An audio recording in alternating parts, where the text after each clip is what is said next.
फिर ऐसे ही कुछ दिन और बीत जाते हैं, लेकिन उस जमीन में अभी तक गेहूं की फसल नहीं लगी थी।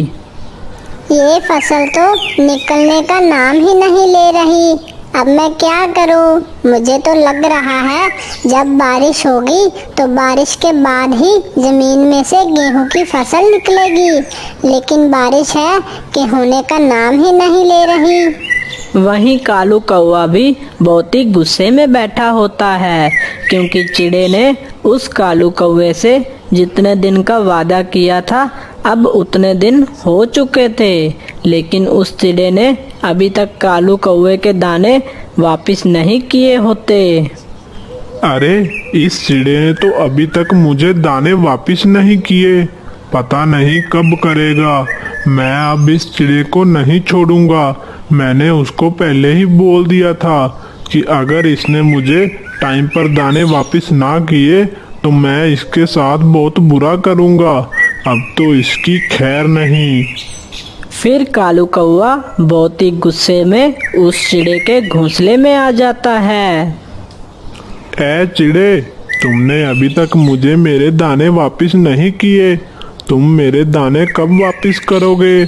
मैंने तुम्हें जितने दिन का टाइम दिया था उतने दिन अब बीत चुके हैं।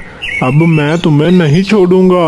मैंने तुम्हें पहले ही बोल दिया था कि अगर तुमने मेरे दाने टाइम पर वापस ना किए तो मैं तुम्हें नहीं छोड़ूंगा। अब तो तुम्हारी खैर नहीं। अरे चिड़े जी, चिड़िया बहन ने तो अभी तक वो गेहूं के दाने इस काले कौवे को वापस नहीं किए। अब क्या होगा? कालू कौवा तो बहुत ही गुस्से में लग रहा है। अरे कालू भैया, आप गुस्सा क्यों करते हो? मैं आपको कुछ दिनों में आपके गेहूं के दाने वापस कर दूंगा। आप मुझे कुछ दिनों का समय दे दो, मैं आपको जरूर आपके दाने वापस कर दूंगा। अरे नहीं, अब तो मैं तुम्हें एक भी दिन का टाइम नहीं दूंगा। अब मैं तुम्हें नहीं छोड़ूंगा, क्योंकि मैं टाइम का बहुत ही पक्का हूँ। तुमने मुझे अब तक दाने वापस नहीं किए, अब मैं तुम्हें बिल्कुल भी नहीं छोड़ूंगा। देखो चिड़िया बहन, मैं इस चिड़े को अपने साथ ले जा रहा हूँ। जब तक तुम मेरे गेहूं के दाने वापस नहीं करोगी, मैं इस चिड़े को नहीं छोड़ूंगा।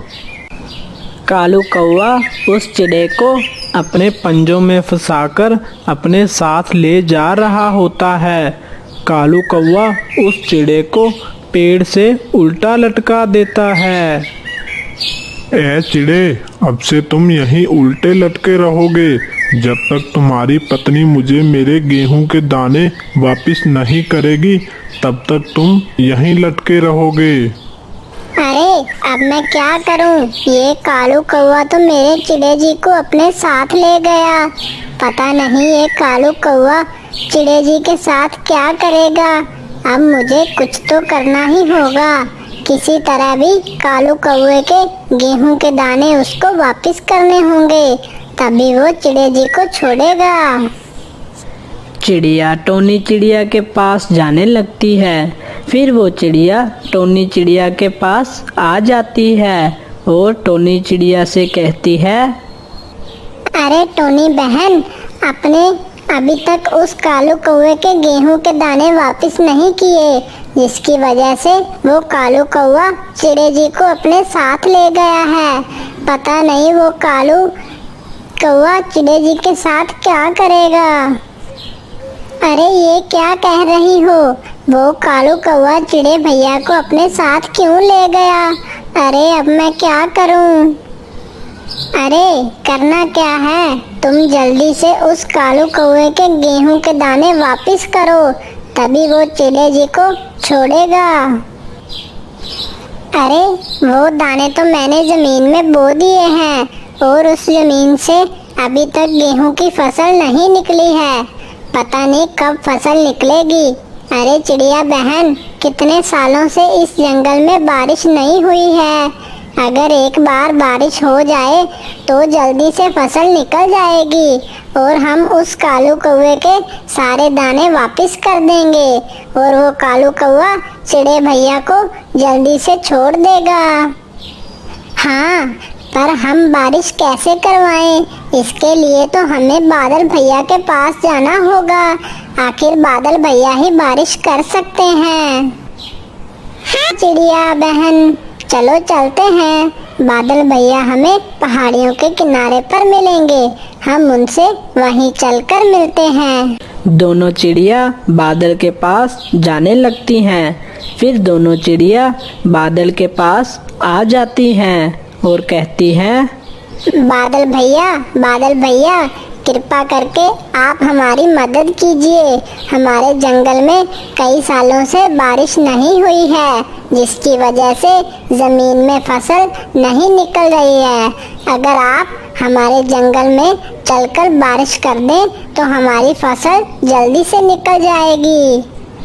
ठीक है चिड़िया बहन, चलता हूँ तुम्हारे साथ। वैसे भी मैंने तुम्हारे जंगल में कई साल से बारिश नहीं की है, तो आज चलकर कर देता हूँ।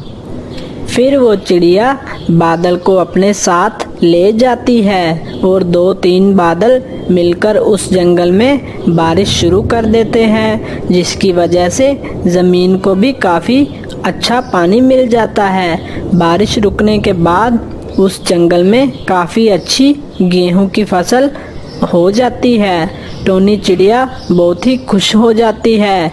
टोनी चिड़िया उस कालू कौवे का जितने भी दाने थे वो सारे दाने लौटाने जा रही होती है, ताकि वो कालू कौवा उस चिड़े को छोड़ दे।